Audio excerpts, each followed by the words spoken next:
जय महाकाल मेरे प्रिय साधकों और मित्रों।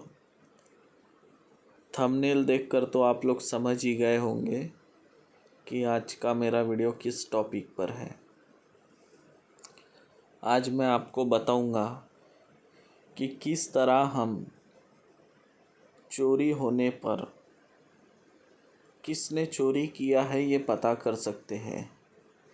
लेकिन मित्रों, यह विधि तब काम करेंगी जब हमें किसी पर शंका हो, किसी पर हमें शक हो, जब हमें ऐसा लगता है कि चोर जो है, चोरी करने वाला व्यक्ति जो है हमारे आसपास का ही है या हमारे घर का ही है। ऐसे समय में आप इस मंत्र विधि का प्रयोग कर सकते हैं।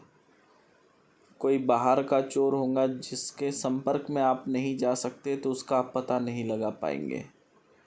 फिर भी उसके लिए भी एक दूसरी क्रिया है, एक दूसरी विधि है, वो भी मैं आप लोगों को दूंगा।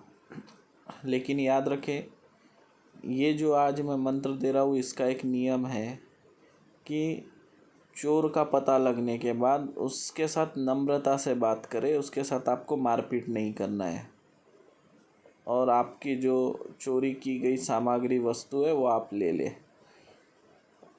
याद रखिए, यह प्रयोग सिद्ध प्रयोग है, कारगर प्रयोग है और आजमाया हुआ प्रयोग है। जो मैं आपको दे रहा हूँ इसकी परीक्षा हम कर चुके हैं।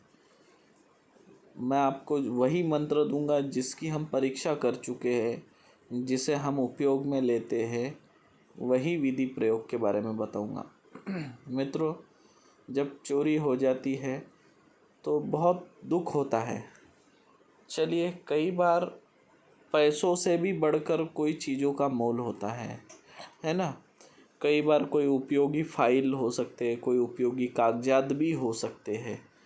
चलो, धन संपत्ति तो फिर भी कमा लेंगे, लेकिन कुछ ऐसी वस्तु होती है जिसे आप कमा नहीं सकते। तो ऐसे में इंसान को काफ़ी दुख होता है। तो यह मंत्र विधि प्रयोग भी मैं आपको अच्छे से समझा देता हूँ। याद रहे, प्रयोगों को आप लोग समझें और उसको अच्छी तरह से करने की कोशिश करें।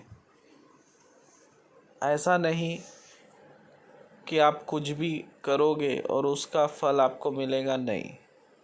अगर आप सही तरीके से कुछ कर रहे हो तभी आपको उसका लाभ मिलेगा, ये ध्यान रखिए।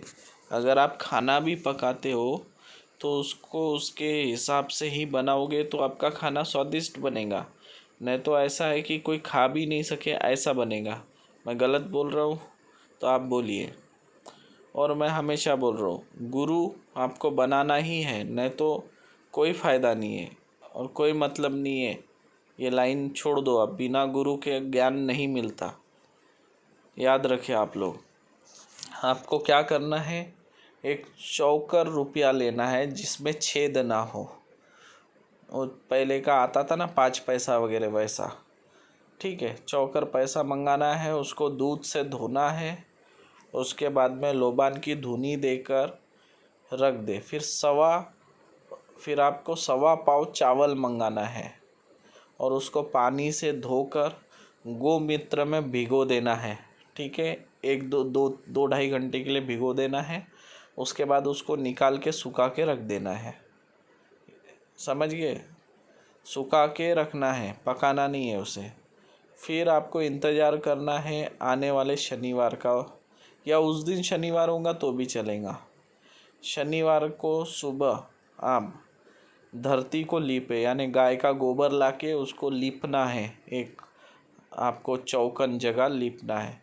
उसके ऊपर आपको 1.25 मीटर का सफ़ेद कपड़ा बिछाना है और उसके ऊपर वही वाले आपको चावल रखना है जो आपने गौमूत्र पे भिगोए थे, सूखे वाले, वो रखना है। लोबान और गूगल की धुनी देना है आपको उसको। लोबान और जो गूगल है उसको जलाकर उसकी धुनी ऐसे हाथ से उसके ऊपर फैलाए।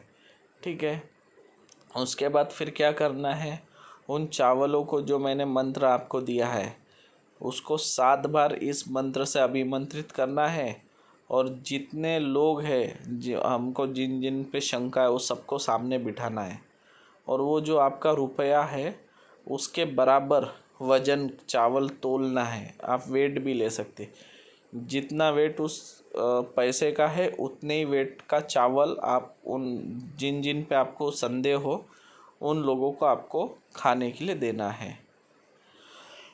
जैसे मान लो अगर उनमें से कोई चोर होगा और वो खाया तो उस चोर के मुंह से खून निकलने लगेगा। अगर चोर नहीं होगा तो खून नहीं निकलेगा, चोर होगा तो ही खून निकलेगा। ये बात ध्यान रखें, समझे आप। और फिर आप ये जो चावल है बाकी का जो बचा हुआ है उन्हें आप अपने वापस पोटरी को संभाल के रख दे। यह चावल दोबारा आपके काम आएगा, इसको जब चाहे आप तब दोबारा उपयोग में ले सकते हैं। और मैंने मंत्र आपको दिया है। अब मेरा जो मंत्र है आपके स्क्रीन पर आ रहा है, इसे आप लोग किसी भी शुभ दिन पे, चाहे अमावस हो, चाहे पूर्णिमा हो, चाहे सोमवार हो, मंगलवार हो या शनिवार हो, अगर काल रात्रि मिले तो बहुत अच्छा। मैं तो हर बार यही बोलता हूँ, अमावस, पूर्णिमा और काल रात्रि सबसे अच्छे दिन होते हैं मंत्र सिद्ध करने के लिए। अब मंत्र देख लीजिए, आपके स्क्रीन पर है।